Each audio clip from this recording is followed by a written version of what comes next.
Some moments change everything.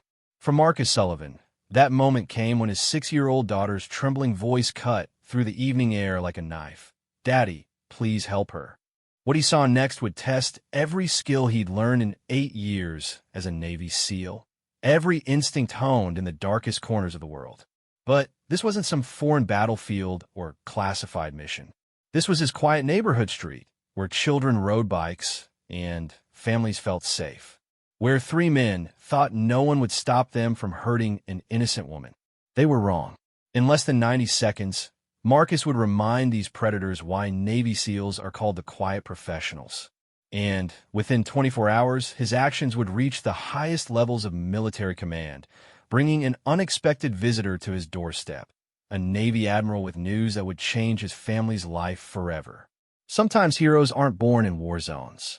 Sometimes they're single fathers walking their daughters home from the park, who refuse to look away when evil shows its face. This is that story. Marcus Sullivan adjusted his daughter Emma's small backpack and checked his watch. 6:30 in the evening, and the September sun was already casting long shadows across Maple Street. Their Tuesday routine was simple. Pick up Emma from after-school care, stop by the small park 3 blocks from home, let her burn off energy on the swings, then walk home for dinner. It was the kind of peaceful normalcy Marcus had dreamed about during those long, sleepless nights in Afghanistan and Iraq. "Daddy, can we take the long way home?" Emma asked, her pigtails bouncing as she skipped beside him. "I want to see if Mrs. Peterson's cat is on the porch again." Marcus smiled down at his 6-year-old daughter, his heart swelling with the kind of love that still surprised him. 3 years ago, when Sarah died in that car accident, he thought his world had ended. The Navy had been understanding, granting him compassionate reassignment to a desk job at the local recruitment office. It wasn't the life he'd planned, but it was the life Emma needed. And somehow, in learning to be both mother and father to this incredible little girl, Marcus had found a peace he'd never known in 8 years of special operations. "Sure, sweetheart," he said, taking her small hand in his much larger one. "The long way it is." They turned down Elm Street, a quiet residential road lined with modest 2-story homes and mature oak trees. Most of the houses had their porch lights on, warm yellow glows that made the neighborhood feel safe and welcoming. This was exactly the kind of place Marcus had wanted to raise Emma, far from the chaos and violence that had defined so much of his adult life. Emma chattered about her day as they walked. Her teacher, Miss Rodriguez, had read them a story about a brave princess. Tommy Henderson had shared his cookies at lunch. She'd learned a new song in music class and wanted to sing it for Marcus after dinner. These simple, innocent conversations were treasures to Marcus. They reminded him daily why he'd traded his military career for this quiet life as a single father. "Daddy, look." Emma pointed excitedly at a house ahead where a gray tabby cat sat regally on the front porch railing. "There's Mr. Whiskers." Mrs. Peterson's cat had become a neighborhood celebrity among the local children. The elderly woman always encouraged kids to pet him, and Mr. Whiskers seemed to enjoy the attention. As they approached, Emma let go of Marcus's hand and ran ahead to say hello to the friendly feline. Marcus watched his daughter with amusement, noting how she gently approached the cat and spoke to him in her soft, sweet voice. Emma had such a gentle soul. Sometimes Marcus wondered if she was too trusting, too kind for a world that could be cruel and dangerous. But wasn't that exactly what he was fighting to preserve? Her innocence, her belief that people were fundamentally good? The street was quiet except for Emma's voice talking to Mr. Whiskers and the distant sound of someone's television through an open window. Most people were inside having dinner or helping children with homework. It was the kind of peaceful evening that made Marcus grateful for the choices he'd made, even when the loneliness of single parenthood felt overwhelming. "Okay, time to head home," Marcus called softly. "We need to start dinner soon." Emma gave Mr. Whiskers one final pet and skipped back to her father's side. They continued down Elm Street, taking their time, enjoying the comfortable routine they'd established. Marcus found himself thinking about the weekend ahead. Maybe they'd go to the zoo or visit the children's museum downtown. Emma loved both places, and Marcus loved seeing the world through her eyes. They were about halfway down the block when Marcus first heard it. A woman's voice, raised in distress, coming from somewhere ahead. His military training kicked in automatically, even though he tried to suppress those instincts in civilian life. His body tensed. His eyes began scanning for threats. His ears focused on identifying the source and nature of the sound. "What's wrong, Daddy?" Emma asked, noticing the change in his posture. "Nothing, baby. Just listening," Marcus said quietly, his hand instinctively moving to rest protectively on Emma's shoulder. The voice came again, clearer now. A woman saying, "No, please stop," followed by what sounded like a struggle. Marcus's heart rate increased as his SEAL training took over completely. Somewhere nearby, someone was in trouble. Every instinct he developed over years of dangerous missions screamed at him to respond. But he had Emma with him. Sweet, innocent Emma who didn't need to see whatever was happening ahead. Marcus faced a split-second decision that would define everything that came next. They rounded a slight bend in the street, and Marcus saw them. 3 men had cornered a young woman against a fence beside a vacant house. Even from 50 yards away, Marcus could see the woman's distress, could read the aggressive body language of the men surrounding her. One man was grabbing her arm, while another blocked her escape route. The third was saying something Marcus couldn't hear, but his tone was clearly threatening. Marcus's blood turned cold. In all his years of combat, he'd seen evil in many forms. But seeing it here on this quiet street where his daughter played and felt safe ignited something primal inside him. These men had brought violence to Emma's world. They were threatening the peace he'd worked so hard to build for his family. "Daddy," Emma whispered, her small voice cutting through his tactical assessment.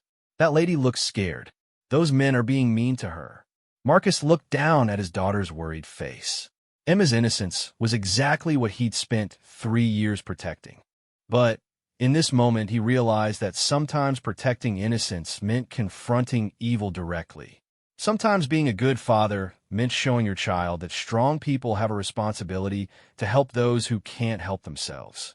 The woman's voice rose again, more desperate now. "Please, I don't have anything valuable. Just let me go home." Marcus made his decision. He couldn't walk away. He wouldn't teach Emma that good people ignore suffering when they have the power to stop it. But he also couldn't put her in danger. He knelt down beside Emma, his voice calm and steady despite the adrenaline beginning to flow through his system. "Emma, sweetheart, I need you to do something very important for me. See that blue house behind us with the porch light on?" Emma nodded, her eyes wide with concern. "I want you to walk back there and sit on the front steps. If anyone asks what you're doing, tell them your daddy will be right back. Can you do that for me?" "But, Daddy, what about the scared lady?" Marcus felt his heart break and swell simultaneously. Even at 6 years old, Emma understood that someone needed help. She'd inherited her mother's compassionate heart, and Marcus was proud of her even as he worried about the lesson he was about to teach her. "Daddy's going to help her," Marcus said gently. "But I need to know you're safe first. That's the most important thing to me. Can you be brave and wait for me?" Emma nodded solemnly. "I can be brave, Daddy, but please help her." Those 4 words, "please help her," would echo in Marcus's mind for years to come. They crystallized everything he believed about right and wrong, about the responsibility that came with his training and strength. Emma was asking him to be the hero she believed him to be. Marcus kissed his daughter's forehead and watched as she walked back toward the blue house. Only when he saw her safely seated on the front steps did he turn his attention back to the situation unfolding ahead of him. The 3 men had grown more aggressive. One had his hand on the woman's shoulder, pushing her back against the fence. Another was rummaging through her purse while the third kept watch. They were in the shadow of the vacant house, probably thinking they were hidden from view. Marcus began walking toward them, his pace measured and controlled. Every step brought him back into the mindset he'd carried through countless dangerous missions. His breathing deepened and slowed. His senses sharpened. The civilian father walking his daughter home was transforming back into the warrior he'd once been. 30 yards away, he could see the woman more clearly. She was young, maybe mid-20s with long brown hair and wearing what looked like scrubs. Probably a nurse or medical technician heading home from work. She clutched a small purse against her chest while the men invaded her personal space and ignored her pleas. 20 yards away, Marcus could hear their voices clearly now. One man was demanding money, while another made crude comments about her appearance. The third man noticed Marcus approaching and said something to his companions. "Hey, keep walking, buddy," the largest of the three men called out.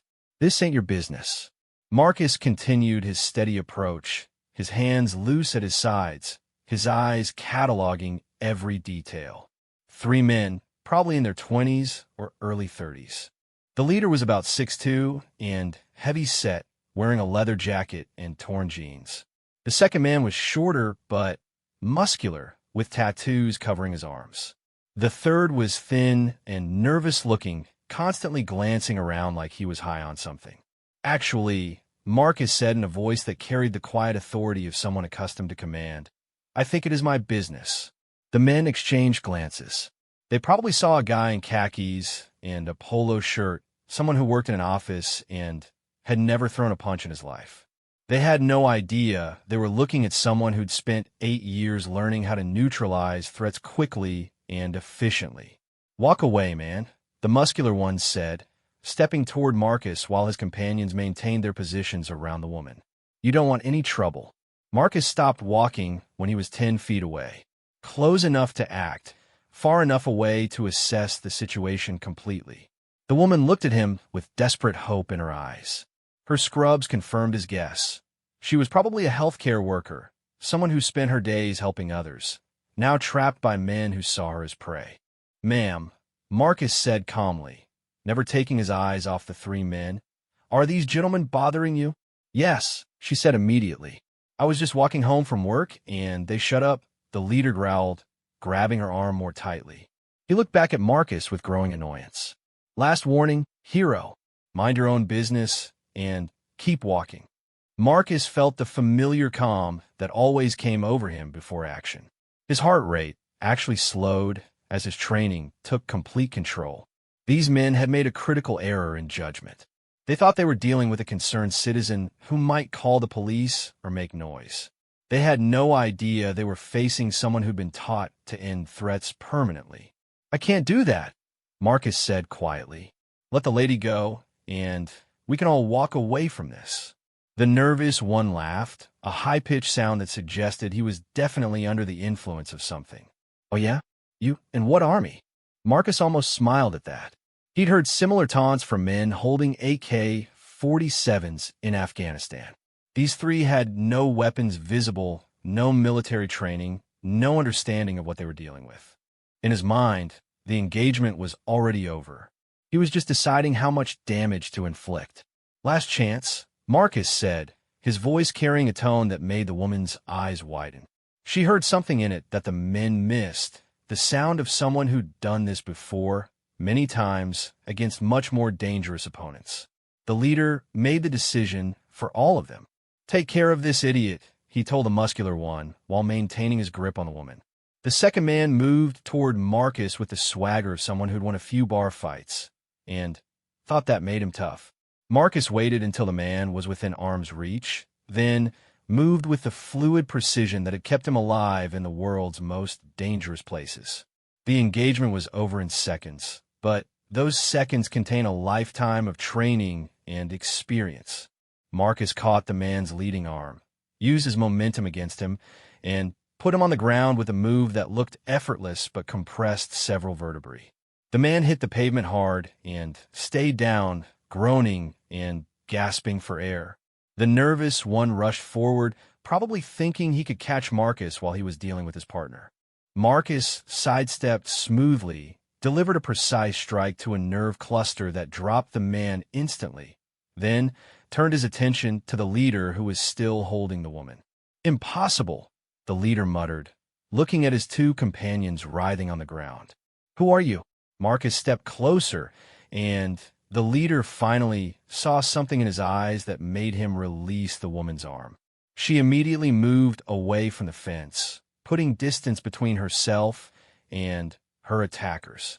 "I'm someone who doesn't like bullies," Marcus said simply. The leader was bigger than his companions and probably thought his size gave him an advantage. He came forward with his fists raised, trying to use his weight to overpower this quiet man in business casual clothes. Marcus ended it quickly, not because he was in a hurry, but because Emma was waiting for him, and because this woman deserved to go home safely. The leader joined his friends on the pavement, conscious but no longer interested in threatening anyone. "Are you hurt?" Marcus asked the woman, his voice gentle now that the threat was neutralized. She shook her head, tears of relief streaming down her face. "No, imukai. Thank you. I can't believe. Who are you?" Marcus glanced back toward where Emma was waiting.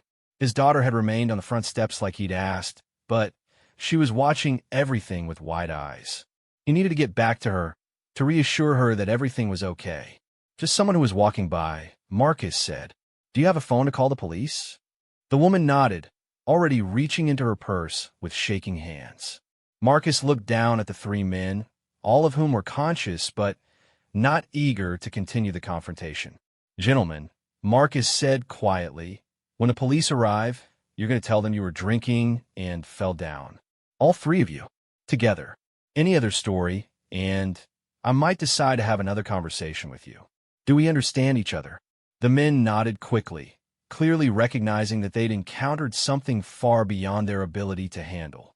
Marcus walked back toward Emma, who jumped up from the porch steps and ran to meet him. He caught her in his arms and held her tight, feeling the adrenaline begin to fade as he returned to the most important role in his life, being her father. "Is the lady okay, Daddy?" Emma asked, looking up at him with complete trust and admiration. "She's okay, sweetheart. Sometimes grown-ups need help, just like kids do. You helped her because she was scared," Emma said seriously. "That's what good people do." Marcus felt tears threaten his eyes. In her simple, innocent way, Emma had understood the lesson perfectly. Good people help those who need it. Strong people protect those who can't protect themselves. These were values he wanted her to carry through her whole life. "That's right, baby. That's exactly what good people do." They walked home together, hand in hand, while behind them the woman spoke to police dispatchers and three men contemplated the poor decisions that had led to this moment. Marcus didn't look back. His attention was focused on Emma, on getting her home safely, on maintaining the peaceful world he'd built for both of them. But as they walked, Marcus couldn't shake the feeling that this evening had changed something fundamental. For 3 years, he'd been just Emma's father, a former SEAL who traded his warrior identity for diaper duty and bedtime stories. Tonight, for just a few minutes, both sides of his identity had merged. Emma chatted excitedly about what she'd witnessed, how proud she was of her daddy, how the scared lady was safe now because he'd helped her. Her innocent interpretation of events reminded Marcus why he'd made the choices he had. This little girl was worth any sacrifice, any transformation. They were almost home when Emma said something that would stay with Marcus forever. "Daddy, when I grow up, I want to help people like you do." Marcus squeezed her hand gently. "You already do, sweetheart. You already do." Detective Sarah Mitchell arrived at the scene 15 minutes after the 911 call. She'd been with the police department for 12 years, and in that time, she'd responded to hundreds of assault calls. Most followed predictable patterns, conflicting stories, unclear evidence, witnesses who saw different versions of the same event. But something about this call was different from the moment she stepped out of her patrol car. 3 men sat on the curb, all sporting injuries that looked suspiciously similar. Precise, efficient damage that spoke of someone who knew exactly what they were doing. The victim, a young nurse named Jessica Chun, was giving her statement to Officer Rodriguez with a clarity that surprised Sarah. Usually, assault victims were shaken, confused, struggling to remember details. Jessica was calm, composed, and very specific about what had happened. "He came out of nowhere," Jessica was saying as Sarah approached. 3 men cornered me against that fence. They took my purse, one of them grabbed my arm, and they were saying horrible things. I thought, I really thought something terrible was going to happen. Then this man appeared and asked if they were bothering me. Sarah looked over at the three suspects. The leader, identified as Danny Russo, had a dislocated shoulder and what looked like a mild concussion. The second man, Mike Torres, was holding his ribs and complaining about back pain. The third, skinny kid named Tyler Webb, kept rubbing his neck and seemed to be having trouble moving his left arm. And then what happened? Sarah asked. It was over so fast, Jessica said, shaking her head in amazement. This guy, he looked like he could be an accountant or a teacher or something. Just regular clothes, quiet voice, very polite. But when they wouldn't let me go, she paused, struggling to find the right words. I've never seen anything like it. He moved like he was dancing, but in less than a minute, all three of them were on the ground. Sarah had been a cop long enough to recognize certain patterns. Random citizens didn't typically possess the skills to take down three adult men without getting a scratch on them. This sounded like someone with serious training, military, law enforcement, or martial arts background. Professional training. Can you describe the man who helped you? Sarah asked. Tall, maybe 6'1" or 6'2". Brown hair, kind eyes. He was wearing khakis and a blue polo shirt. He spoke very calmly, even when those guys were threatening him. And he had a little girl with him, the sweetest thing. She couldn't have been more than 6 or 7 years old. This detail stopped Sarah cold. Someone with a young child had voluntarily engaged 3 adult men in a physical confrontation that suggested either incredibly poor judgment or complete confidence in the outcome. Given the results, it was clearly the latter. Did he give you his name? Any contact information? Jessica shook her head. He asked if I was hurt, made sure I could call 911, then walked away with his daughter. Just like that. Like it was the most normal thing in the world. Sarah walked over to question the 3 suspects. In her experience, assault perpetrators usually had elaborate stories about how they were the real victims, how they'd been attacked without provocation. These 3 were surprisingly quiet. Okay, gentlemen, Sarah said, pulling out her notebook. Tell me what happened here tonight. Danny Russo, the apparent leader, winced as he shifted position on the curb. We were just walking down the street, you know? Had a few beers earlier. Anyway, we all tripped at the same time. Well, d'accident. All 3 of us went down together. Sarah raised an eyebrow. You all tripped? At the same time? Yeah, Mike Torres said quickly. Crazy coincidence. Must have been a pothole or something. Tyler Webb nodded enthusiastically, then grimaced as the movement aggravated his neck injury. Total accident. We're really clumsy when we've been drinking. Sarah had heard a lot of creative stories over the years, but this one was particularly interesting. 3 men with injuries consistent with being in a fight were claiming they all fell down simultaneously, and they were sticking to the story despite the obvious holes. Uh-huh, Sarah said dryly. And I suppose Miss Chun just happened to witness your synchronized tumbling act? The 3 men exchanged nervous glances. Finally, Danny spoke up. Look, officer, we might have been bothering that lady a little bit. You know, asking for directions, being friendly. But nobody got hurt. We just had an accident, that's all. Sarah looked at Jessica, who was watching this exchange with fascination. Miss Chun, do these men's injuries look consistent with falling down? I'm a nurse, Jessica said matter-of-factly. That man, she pointed to Mike Torres, has injuries consistent with having pressure applied to specific nerve points. Very precise pressure. And, Mr. Russo, there has a textbook shoulder separation, the kind that happens when someone knows exactly how to dislocate a joint without causing permanent damage. Sarah felt a chill run down her spine. Whoever had done this wasn't just skilled. He was surgical in his precision. This level of control suggested someone with extensive hand-to-hand combat training, someone who knew how to neutralize threats without causing lasting harm. Miss Chun, Sarah said carefully, the man who helped you, did he say anything that might indicate his background? Military phrases, police terminology, anything like that? Jessica thought for a moment. He spoke very calmly, very controlled. When he asked if the men were bothering me, he used this tone. It reminded me of my brother-in-law. He's a Marine sergeant. Same kind of quiet authority, if that makes sense. It made perfect sense to Sarah. She was looking at the aftermath of someone with serious military or law enforcement training who had intervened in a street crime. Someone skilled enough to take down 3 men without working up a sweat, disciplined enough to use only the force necessary to end the threat. Officer Mitchell, Jessica asked quietly, "Are you going to try to find him?" "The man who helped me." Sarah considered the question. Technically, she had a case of assault against the 3 men on the curb. Jessica was the victim. These guys were the perpetrators, and there was a mysterious Good Samaritan who had intervened. But the men were claiming they'd fallen down, and without the helper's testimony, it might be hard to prove what really happened. "Miss Chun, do you want to press charges against these 3 men?" "Absolutely," Jessica said firmly. "They grabbed me, threatened me, went through my purse. If that man hadn't shown up..." She shuddered.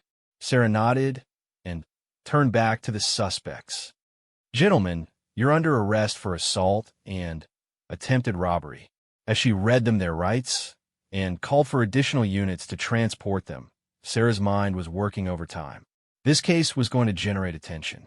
A trained fighter mysteriously appearing to help a crime victim, then disappearing without leaving his name? The media would love it. Her captain would want answers. More importantly, Sarah's instincts told her this wasn't over. Someone with those skills, living in this neighborhood with a young daughter, she needed to find him, not to arrest him, but to understand what had really happened here. The next morning, Sarah found herself driving through the neighborhood where the incident had occurred. She'd spent the previous evening reviewing similar cases, looking for patterns, trying to understand what kind of person they were dealing with. The precision of the injuries suggested military close-quarters combat training. The restraint showed discipline and control.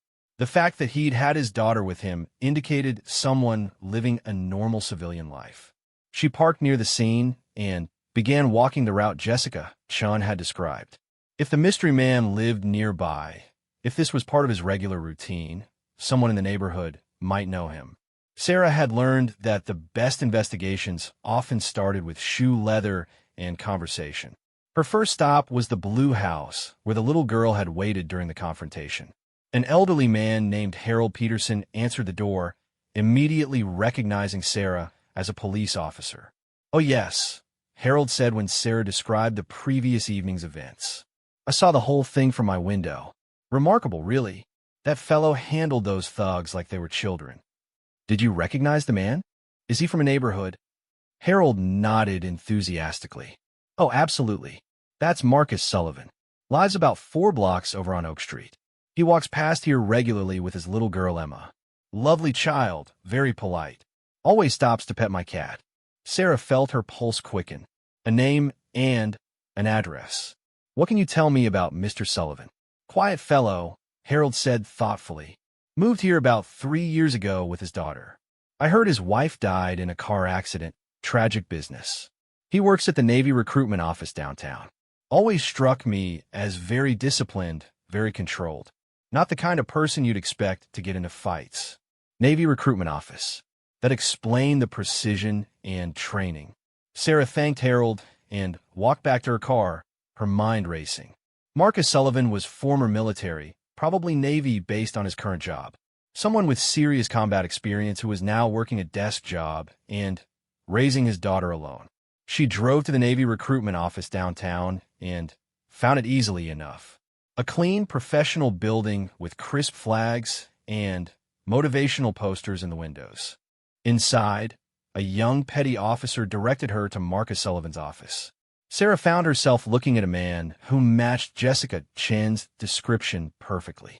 Tall, brown hair, kind eyes, and an unmistakable bearing that screamed military training.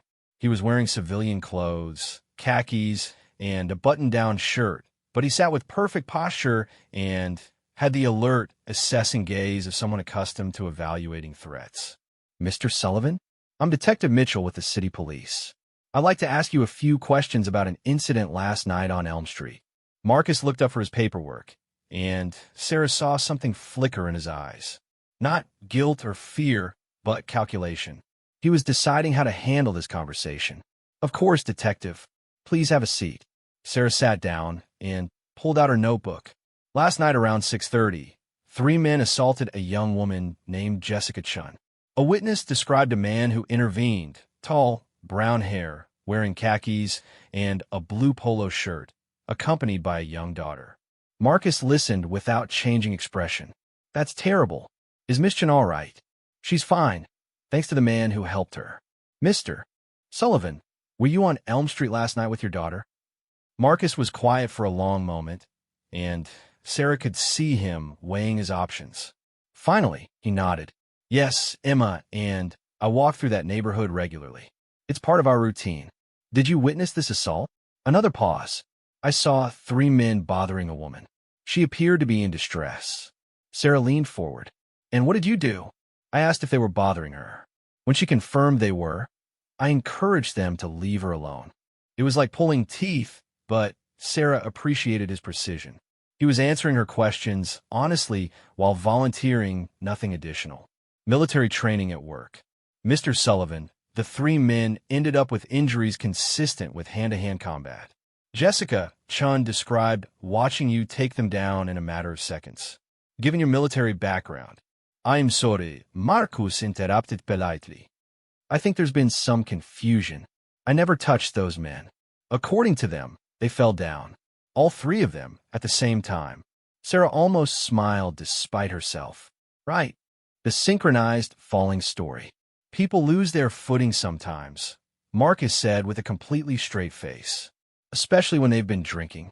Sarah closed her notebook and leaned back in her chair.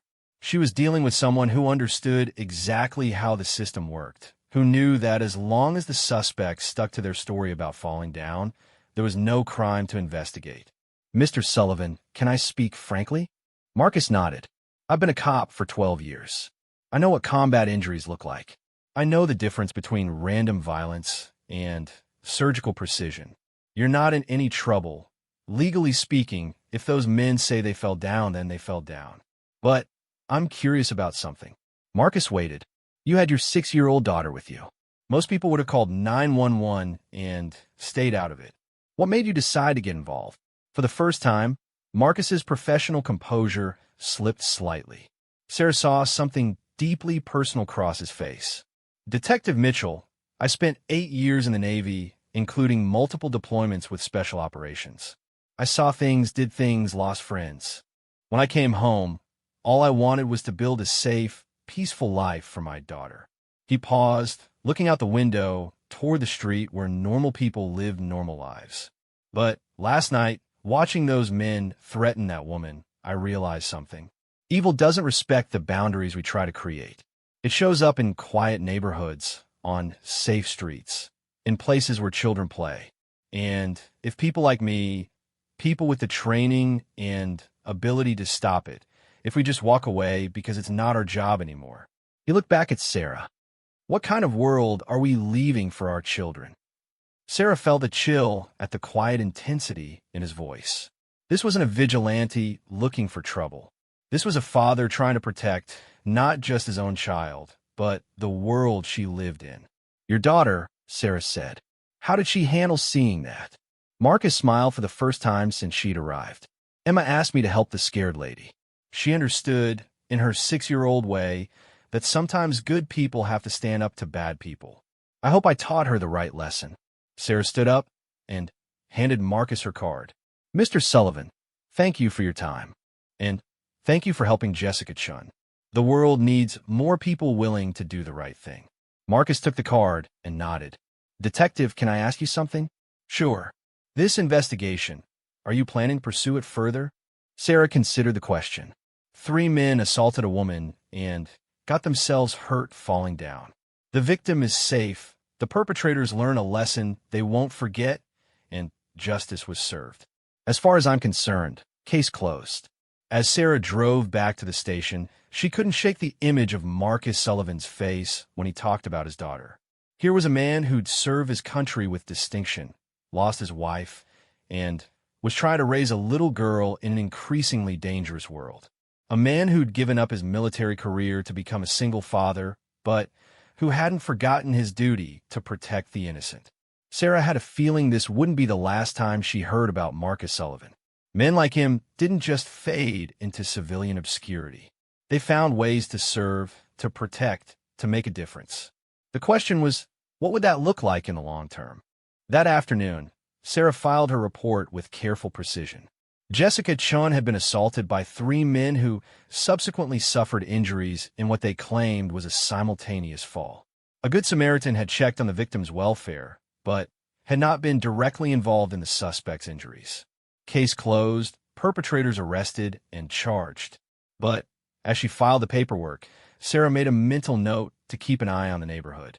Something told her that Marcus Sullivan's story was just beginning, and she had a feeling it would be worth watching unfold. The story should have ended there. Marcus Sullivan had helped a woman in trouble. The police had handled the aftermath, and life should have returned to normal. But in the age of social media and viral videos, some stories refuse to stay quiet. Jessica Chun couldn't stop thinking about what had happened to her. As a nurse at City General Hospital, she'd seen the aftermath of violence countless times. Broken bones, trauma victims, people whose lives had been shattered by encounters with predators. She knew exactly how bad things could have gotten on that dark street if Marcus hadn't appeared. 3 days after the incident, Jessica was having lunch with her colleague Maria Santos when she found herself telling the story again. She'd already shared it with her family, her roommate, and several friends, but something about the experience demanded to be shared. "You should have seen him, Maria," Jessica said, still amazed by the memory. "This guy looked like somebody's dad heading home from work.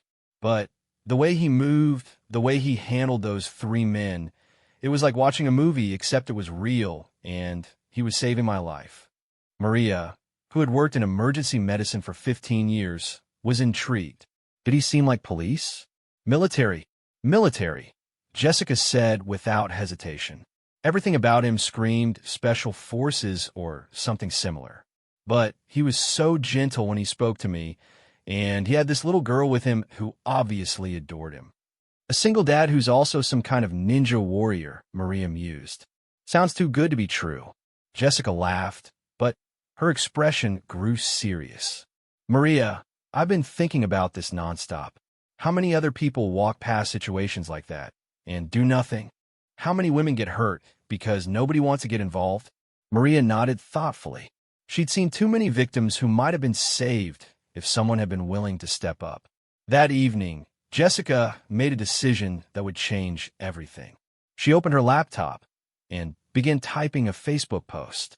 She'd never been particularly active on social media, but this story felt too important to keep to herself. "I want to tell you about a hero," she began. "3 nights ago, I was walking home from work when 3 men cornered me on a dark street. They took my purse, grabbed me, threatened me, and I thought the worst was going to happen. Then a quiet man with kind eyes appeared and asked if I was okay." She continued typing, describing the encounter in detail, emphasizing Marcus's calm demeanor, his obvious training, and the presence of his young daughter. She wrote about how he'd neutralized the threat without excessive violence, how he'd checked on her welfare, and how he'd disappeared without giving his name or seeking any recognition. In a world where people film crimes instead of stopping them, where we're all afraid to get involved, this man stepped up. He protected a stranger because it was the right thing to do. His little girl was watching, and she learned that good people help people who need help. I don't know his name, but I'll never forget him. We need more heroes like this. Jessica hit share and went to bed, expecting maybe a few dozen friends would read the post and perhaps comment supportively. She had no idea she'd just lit a fuse that would explode across the internet. By morning, her post had been shared over 300 times. Friends had shared it with their friends, who shared it with their networks. Comments poured in from people sharing their own stories of crime, of times when strangers had helped them or times when they wished someone would. "This gave me chills," wrote one commenter. "We need more men like this." "A real hero," said another. "Someone who acts instead of just filming." "That little girl is so lucky to have a dad like that," added a third. But it was a comment from her friend Sarah Kim that really accelerated things. Sarah worked for a local news station, and had an eye for stories that would resonate with viewers. Jessica, I'd love to talk to you about this. This is exactly the kind of positive story our community needs right now. Would you be willing to be interviewed? Within hours, Jessica found herself in a television studio, telling her story to a reporter while cameras rolled. The segment aired that evening during the 6 o'clock news, and from there, the story took on a life of its own. Local news became regional news. Social media algorithms picked up the story and pushed it to millions of feeds. Hashtag Quiet Hero began trending as people shared the video and their own experiences with Good Samaritans. News outlets from other cities picked up the story, drawn by its simple message of ordinary courage in extraordinary circumstances. Meanwhile, Marcus Sullivan was completely unaware of the media storm brewing around him. His life continued its normal rhythm, taking Emma to school, working at the recruitment office, their regular evening walks through the neighborhood. If he noticed people looking at him a little more closely when he was out with Emma, he attributed it to natural curiosity about a single father. The first hint that something had changed came on Friday evening. Marcus and Emma were at their usual table at Tony's Pizza, a family restaurant they visited every Friday night. Emma was coloring on the paper placemat while they waited for their food when the waitress approached their table with an unusual expression. "Excuse me," she said hesitantly. "Are you the man who helped that woman on Elm Street?" Marcus looked up, surprised. "I'm sorry. The nurse who was attacked by those 3 guys. You saved her, right? It's all over Facebook and the news." Marcus felt a sinking feeling in his stomach. "I think you might have me confused with someone else." The waitress smiled knowingly. "My sister shared the story. A quiet hero, she called it. Look, I just wanted to say thank you. My daughter's about the same age as yours, and knowing there are people like you in the world, it makes me feel safer." Before Marcus could respond, she walked away, leaving him staring after her in confusion. Emma looked up from her coloring. "Daddy, what did that lady mean about you saving someone?" Marcus realized he needed to understand what was happening before he could explain anything to Emma. After dinner, he drove straight home and opened his laptop. A simple Google search for Quiet Hero and Elm Street brought up hundreds of results. The Facebook post, the news interview, video clips that have been shared millions of times, comments from thousands of people praising the mysterious Good Samaritan and calling for him to be identified and honored. Marcus stared at the screen in growing dismay. This was exactly what he'd hoped to avoid. He'd left his military career behind specifically to live a quiet, normal life with Emma. The last thing he wanted was media attention, people trying to find him, his past being scrutinized by strangers on the internet. But as he read through the comments, Marcus began to understand that the story had become about more than just one incident. People were responding to the idea of ordinary citizens taking responsibility for each other's safety. They were talking about community, about courage, about the kind of world they wanted their children to grow up in. "Daddy," Emma appeared in the doorway in her pajamas, ready for their usual bedtime routine. "You look worried. Is everything okay?" Marcus closed the laptop and lifted Emma onto his lap. "Emma, do you remember the other night when we helped that scared lady?" Emma nodded solemnly. "You made the mean men go away. Well, someone told other people about what happened, and now lots of people are talking about it. They might want to ask us questions or take our picture." Emma considered this seriously. "Are we in trouble?" "No, sweetheart. People think what we did was good. But sometimes when people think you're special, they pay attention to you in ways that can be uncomfortable. Like when everyone stared at me when I won the coloring contest at school." Marcus smiled. Emma's simple analogy was surprisingly accurate. Something like that, but bigger. "Daddy, are you sorry we helped that lady?" The question cut straight to the heart of Marcus's internal conflict. Was he sorry? The rational part of his mind said yes. This attention was exactly what he'd been trying to avoid. But looking into Emma's innocent eyes, remembering the terror on Jessica Chen's face, Marcus knew the truth. "No, baby. I'm not sorry we helped her. I'm proud of you for asking me to help her. That was very brave. Then, why do you look sad?" Marcus hugged his daughter tighter. Sometimes doing the right thing has consequences we don't expect, but that doesn't mean it wasn't the right thing to do. The next morning, Marcus's phone rang at 7 a.m. He didn't recognize the number, but he answered anyway. Mr. Sullivan? This is Channel 7 News. We're doing a follow-up story on the Good Samaritan incident on Elm Street, and we'd love to interview you. The community is calling you a hero. Marcus hung up without responding. Over the next hour, his phone rang 6 more times. Different news outlets, a podcast, someone claiming to represent a talk show. He finally turned the phone off and focused on making Emma's breakfast. By Monday morning, the situation had escalated dramatically. Marcus arrived at the recruitment office to find a small crowd of reporters waiting outside. He managed to slip in through the back entrance, but it was clear this story wasn't going to disappear on its own. His commanding officer, Lieutenant Commander Janet Rodriguez, called him into her office immediately. "Sullivan, what the hell is going on? I've got 3 news crews asking for interviews with one of my recruiters. Something about you being a local hero." Marcus explained the situation as simply as possible. He'd witnessed an assault, intervened to help the victim, and somehow the story had gone viral. He emphasized that he'd tried to avoid publicity and had never sought recognition. Commander Rodriguez listened carefully, then leaned back in her chair. "Marcus, this could actually be good for the Navy. Positive publicity, showing that our people are valuable members of their communities even after they transition to civilian roles. With respect, ma'am, I prefer to keep my private life private. My daughter and I have worked hard to build a normal life here. I understand that, but this story is bigger than what you want now. The question is how we manage it." She paused thoughtfully. "What's your assessment of how this gets resolved?"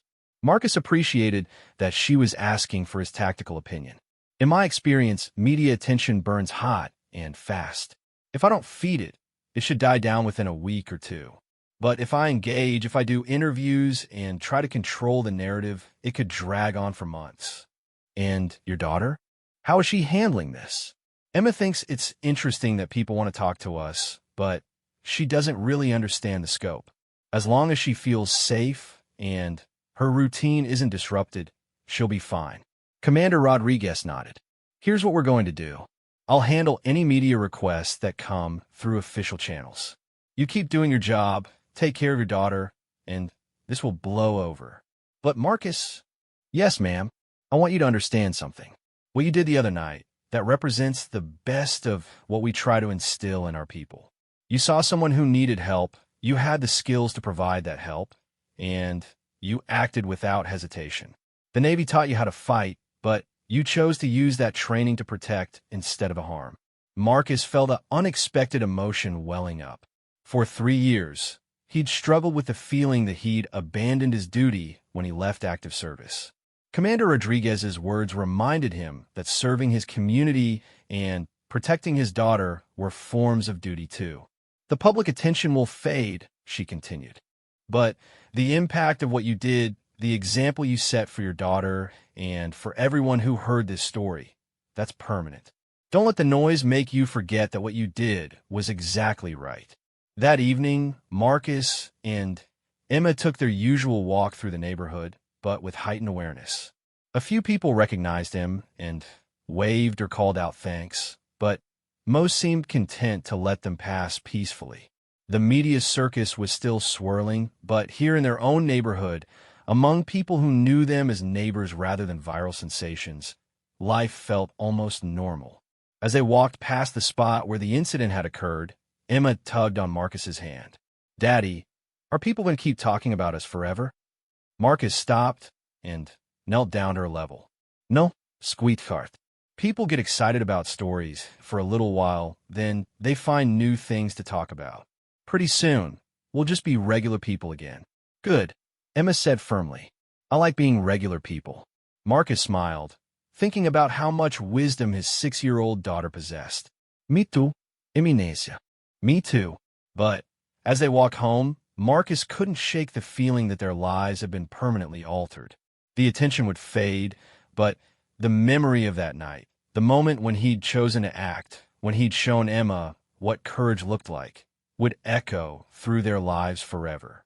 And somewhere across the country, in cities and towns where the story had spread, other people were asking themselves a simple question. What would I do if I saw someone who needed help? For better or worse, Marcus Sullivan had become more than just Emma's father. He'd become a symbol of ordinary courage, a reminder that heroes don't always wear uniforms or seek recognition. Sometimes they're just quiet people who refuse to walk away when evil shows its face. The story was no longer his alone. It belonged to everyone who believed that good people have a responsibility to protect those who can't protect themselves, and that Marcus was beginning to understand might be worth any amount of unwanted attention. The black sedan with government plates pulled up to Marcus Sullivan's house at exactly 0800 hours on a Tuesday morning, 2 weeks after the incident on Elm Street. Marcus was loading Emma's backpack with her lunch when he noticed the vehicle through the kitchen window. His military training kicked in automatically. Unmarked government car, professional surveillance positioning, 2 occupants in the front seat. Emma was chattering about her upcoming show and tell presentation, completely oblivious to the tension that had suddenly filled her father. Marcus had been expecting something like this ever since the story went viral. When former special operations personnel make national news, someone from their past usually comes calling. "Daddy, you're not listening," Emma said, tugging on his sleeve. "I asked if you think Mrs. Rodriguez will like my rock collection."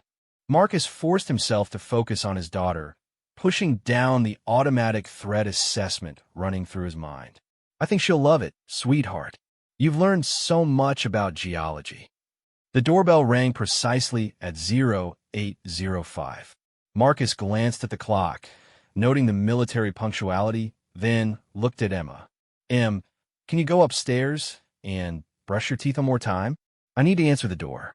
Emma skipped away, and Marcus took a deep breath before opening the door. 2 people stood on his porch, a woman in her 50s wearing navy dress blues with the insignia of a rear admiral, and a younger man in civilian clothes who had the unmistakable bearing of enlisted special operations. "Mr. Sullivan," the admiral said, extending her hand. "I'm Rear Admiral Patricia Hayes, Naval Special Warfare Command. This is Petty Officer First Class Martinez. May we have a few minutes of your time?" Marcus's mind raced as he processed this information. Naval Special Warfare Command oversaw all SEAL operations. For an admiral to show up personally at his door meant this was either very good news or very bad news. "Of course, Admiral. Please come in." As they entered his living room, Marcus couldn't help but see his modest home through their eyes. 3 years of single parenthood had created a comfortable but clearly child-centered space. Emma's artwork covered the refrigerator, her books and toys were neatly organized in baskets, and framed photos of better times with Sarah decorated the mantelpiece. "Nice home," Admiral Hayes said, and Marcus could tell she meant it. "How old is your daughter?" "6, ma'am. She's getting ready for school." "And you're working at the recruitment office downtown?"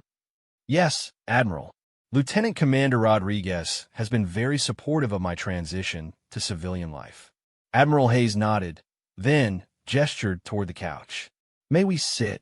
I have some things to discuss with you." As they settled into the living room, Marcus felt the familiar sensation of being evaluated by superior officers.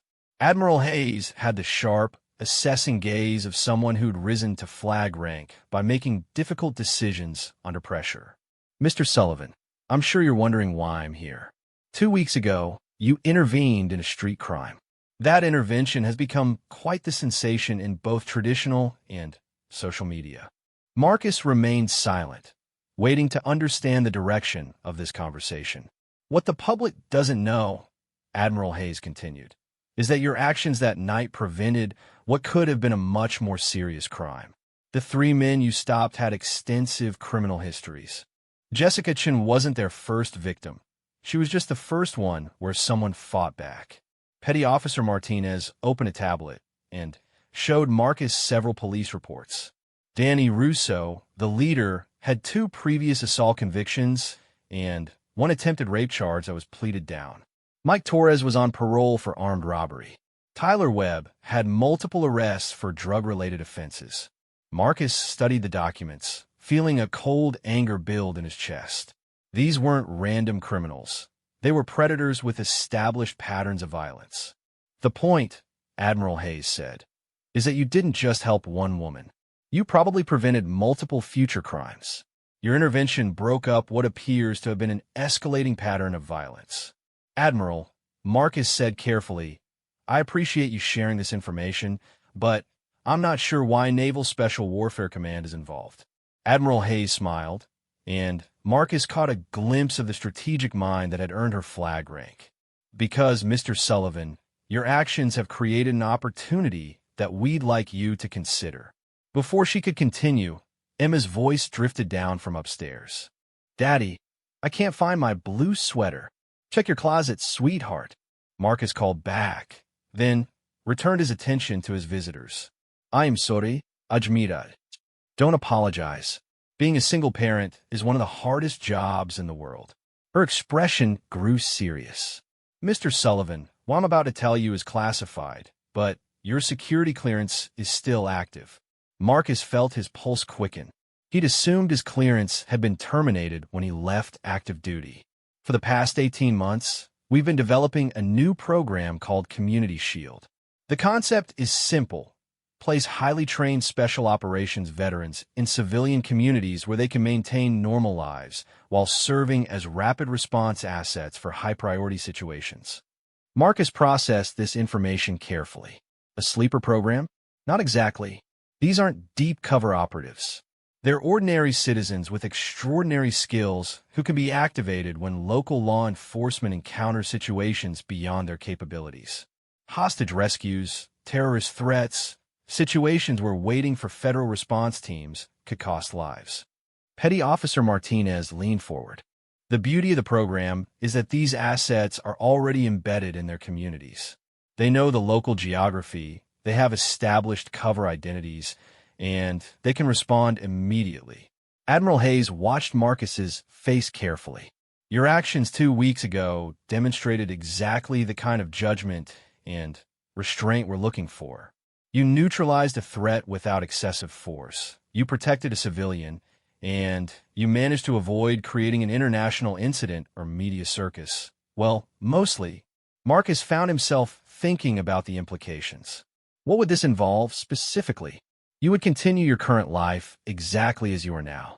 Same job, same routine, same relationship with your daughter. But you'd receive periodic training updates, maintain peak physical condition, and be available for activation if a qualifying situation arose in this region. And Emma? Admiral Hayes's expression softened. Mr. Sullivan, we're not asking you to abandon your role as a father. In fact, your dedication to your daughter is one of the reasons you're perfect for this program. You've already demonstrated that you can balance your protective instincts with your parental responsibilities. Marcus thought about that night on Elm Street, about Emma asking him to help the scared lady.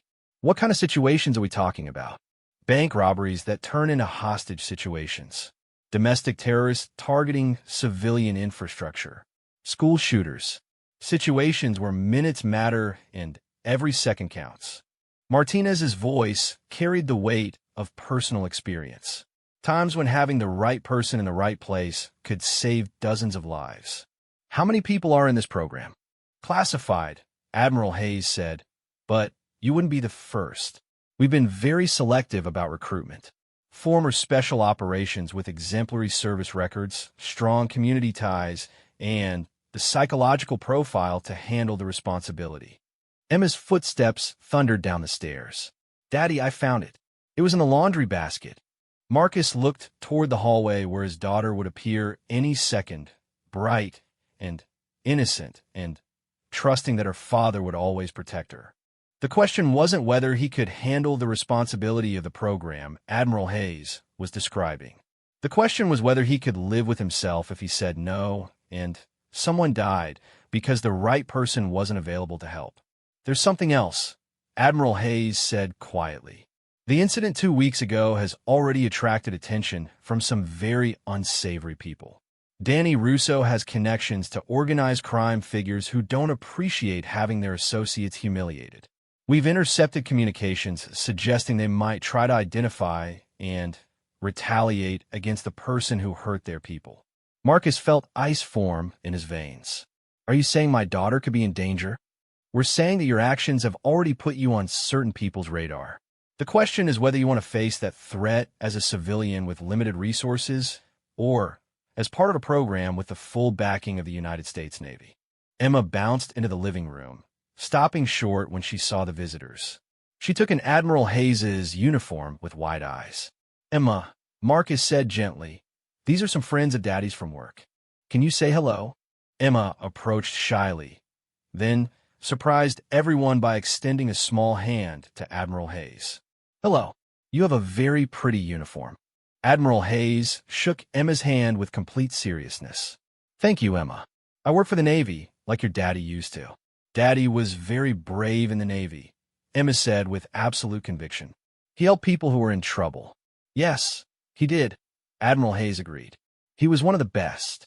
Marcus felt his throat tighten at his daughter's simple faith in him. She had no idea about the complexities of military service, the moral ambiguities of special operations, or the psychological cost of violence. To her, he was simply her father who helped people when they needed it. Why don't you get her backpack? We need to leave for school soon. As Emma skipped away, Admiral Hayes looked at Marcus with new understanding. She's remarkable. You've done an incredible job with her. She's everything to me, Marcus said simply. Which is exactly why you're perfect for this program, Admiral Hayes said. You understand what's worth protecting. Marcus looked at the tablet Martinez was holding with its police reports and threat assessments. He thought about 3 criminals who might have escalated to worse crimes if they hadn't been stopped.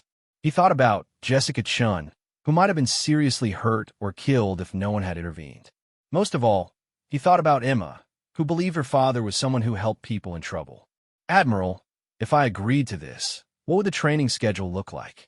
I can't disrupt Emma's routine. Quarterly weekend exercises, probably at a facility within driving distance. Some online training modules you could complete during evening hours. Physical fitness requirements you're probably already exceeding. Martinez consulted his tablet. The goal is to maintain your skills without interfering with your civilian life. And activation? Hopefully never, Admiral Hayes said. But if the situation arose, you'd receive an alert on a secure device. You'd have the option to respond or decline based on your assessment of the circumstances and your daughter's safety. Emma returned with her backpack, ready for school. Daddy, are we going to be late? Marcus looked at his watch, then at Admiral Hayes. I need to get Emma to school. How long do I have to decide? Take your time, Admiral Hayes said, standing. But, Marcus, and I hope you don't mind me using your first name. What you did 2 weeks ago reminded a lot of people why we serve. The Navy trained you to be a weapon, but you chose to be a shield. That's exactly what this program needs. As they walked toward the door, Admiral Hayes handed Marcus a card. My direct number. When you've made your decision, call me. Marcus drove Emma to school in thoughtful silence, his mind processing the conversation. Emma chattered about her day ahead, blissfully unaware that her father was contemplating a decision that could change both their lives. Daddy, Emma said as they pulled up to the school, those Navy people seem nice. They are, sweetheart. Were they asking you to help more people? Marcus looked at his daughter's earnest face in the rearview mirror. Something like that. Emma unbuckled her seatbelt and leaned forward to kiss his cheek. I think you should say yes. You're really good at helping people. As Marcus watched Emma skip toward the school entrance, he realized that his 6-year-old daughter had just given him the clearest guidance anyone could offer. He was good at helping people. It was what he'd trained for, what he'd dedicated his life to, and what Emma expected from him. The question wasn't whether he should accept Admiral Hayes' offer. The question was whether he could live with himself if he didn't. That evening, after Emma was asleep, Marcus sat in his study looking at Admiral Hayes' card. On his desk was a framed photo of Sarah, Emma, and himself from happier times. Sarah's smile reminded him of the promise he'd made at her funeral.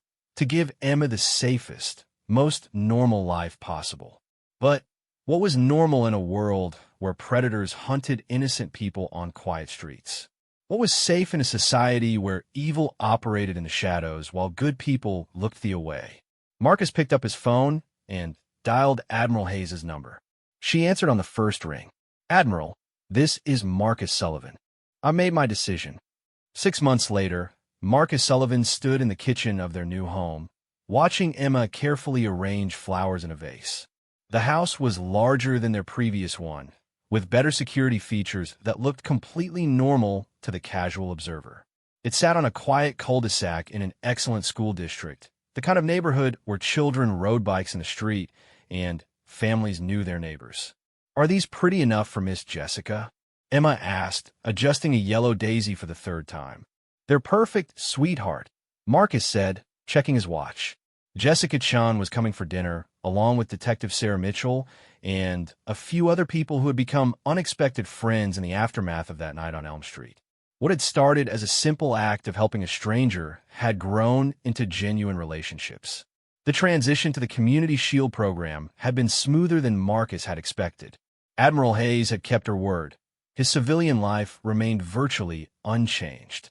He still worked at the recruitment office, though now his role included consulting on veteran integration programs.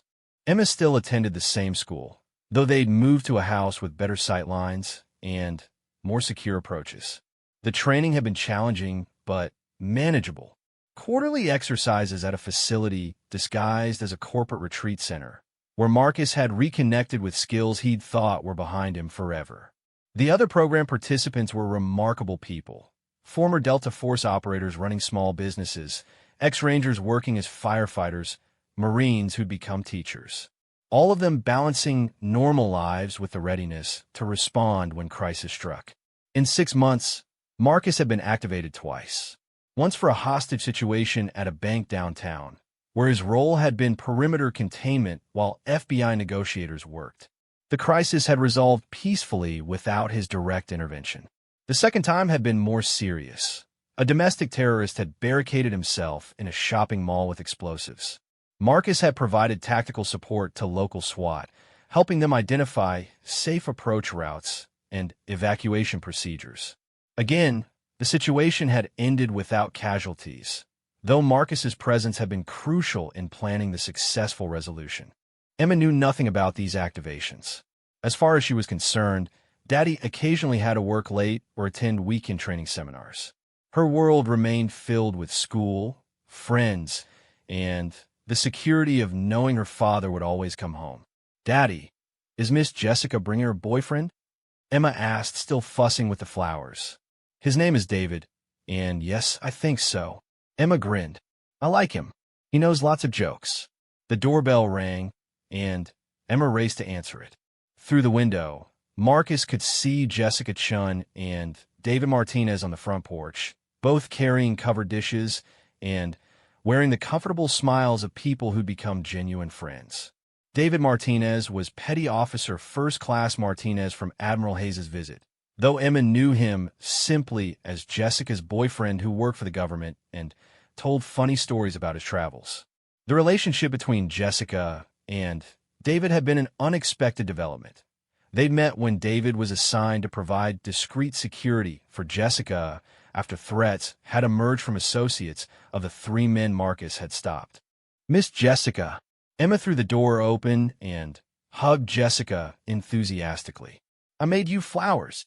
They're beautiful, Emma," Jessica said, accepting the vase with appropriate ceremony. "You have excellent taste in flower arranging."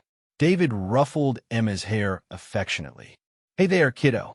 I brought the ingredients for those brownies you wanted to learn how to make." As his guests settled in, Marcus reflected on how much their lives had changed.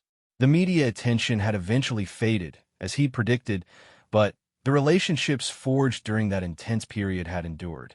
Jessica had become almost like family, visiting regularly and serving as something of a surrogate aunt to Emma. Detective Mitchell had become a trusted friend and informal liaison between the police department and Marcus's new role. Even Admiral Hayes occasionally called to check on Emma's progress in school. The real revelation had been Emma herself.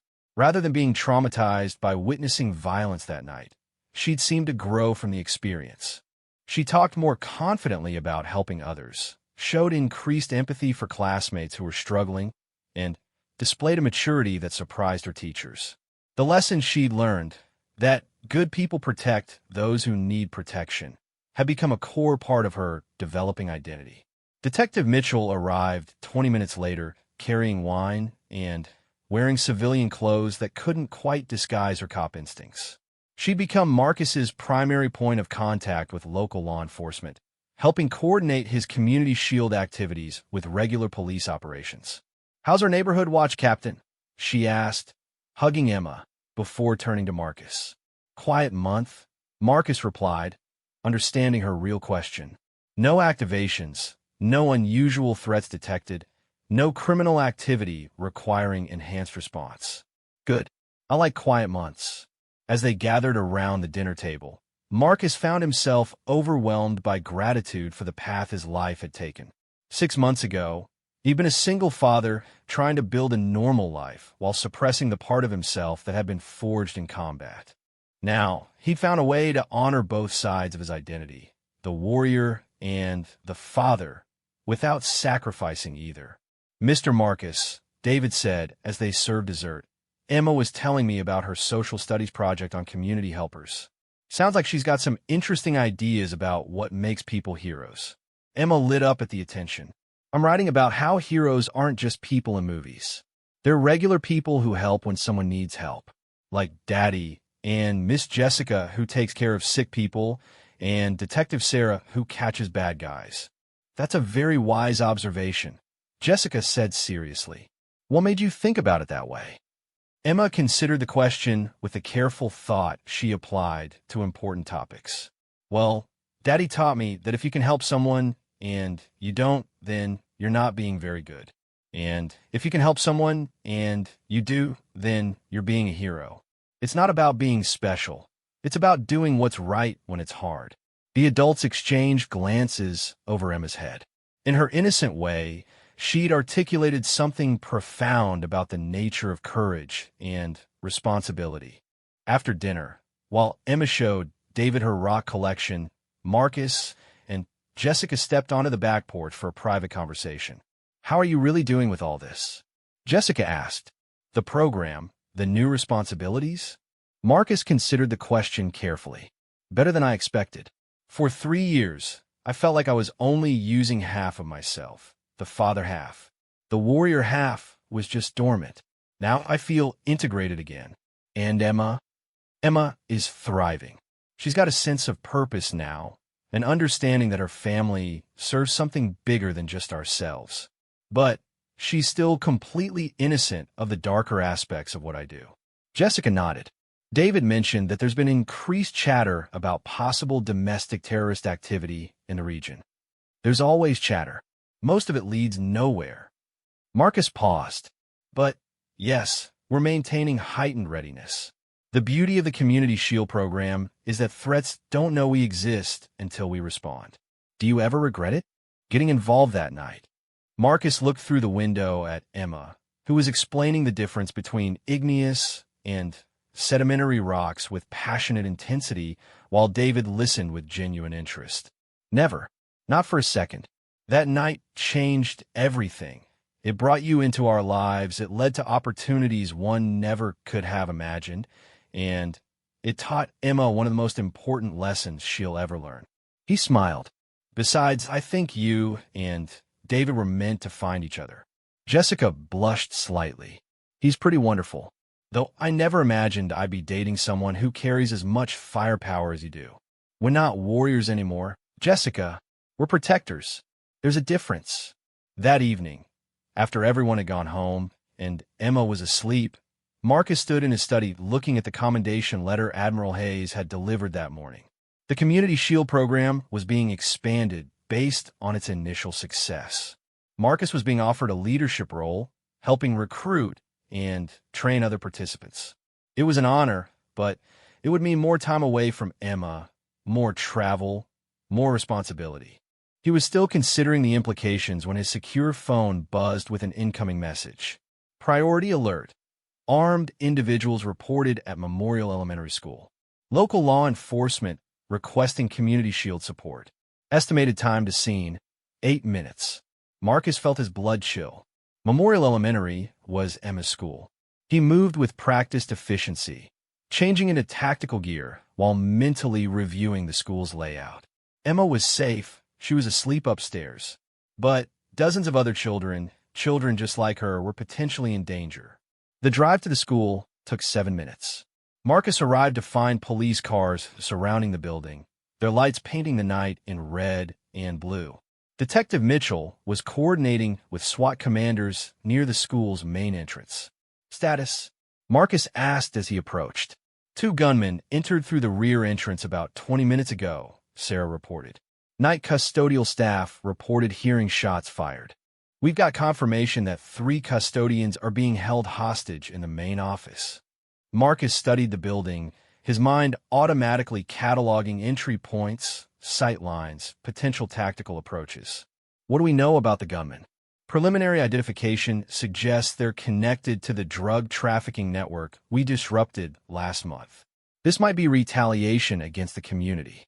Marcus felt anger building in his chest. Someone was targeting a school, terrorizing innocent people, threatening children who attended class in the same building where Emma learned about rocks and drew pictures and believed the world was fundamentally safe. What's the plan? Marcus asked,